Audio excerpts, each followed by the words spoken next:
Rolling? Yeah. Hi guys.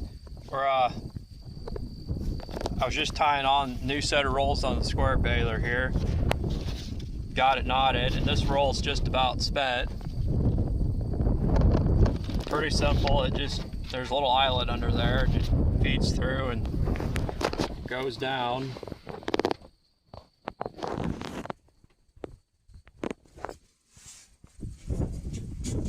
The first two are just about spent, so I tied on the new ones.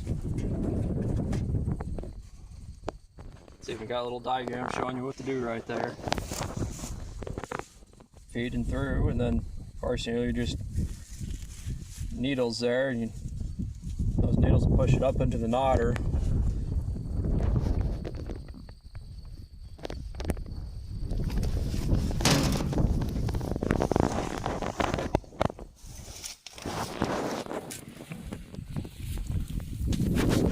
There's the knotters.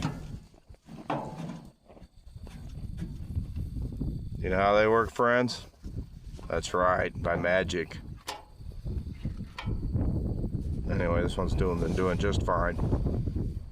Alright, we'll talk to you later, friends. Everybody have a great day.